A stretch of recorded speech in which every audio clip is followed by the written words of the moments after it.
Imagine waking up on a freezing morning nearly 1 million years ago. The wind slices through your skin. Your food is frozen solid. Somewhere beyond the trees, hungry predators are already on the move. Today, one mistake means death. Now imagine surviving all of that, without fire. It sounds impossible. Fire cooked our food, kept us warm, scared away lions, and turned dark caves into places where families could gather. It's so essential to being human that most of us assume every ancient human group had it. But deep inside several prehistoric sites, archaeologists found something that didn't make sense. Stone tools were everywhere. Animal bones covered the ground. The remains of ancient humans showed they had lived there for generations. Yet there wasn't a single convincing trace of controlled fire. No charcoal. No hearths. No layers of ash. Nothing.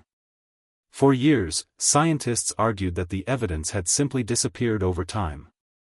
Maybe rain washed it away. Maybe the fires were too small to leave traces. It seemed like the obvious explanation. But there was a problem. Some of these sites preserved tiny seeds, fragile bones, and even microscopic plant remains.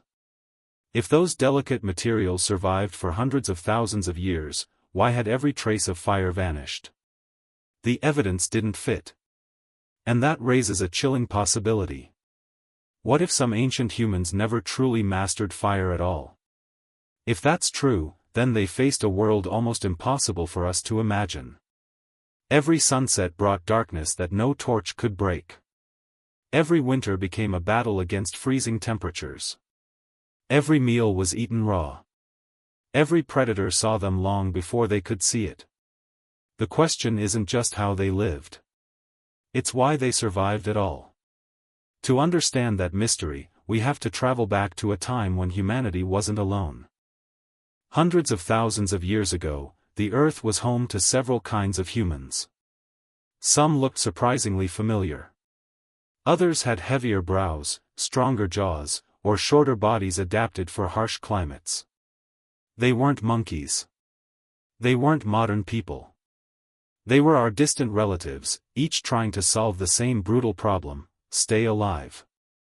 One of the greatest tools any group could possess was fire. A controlled flame meant warmth during ice-cold nights.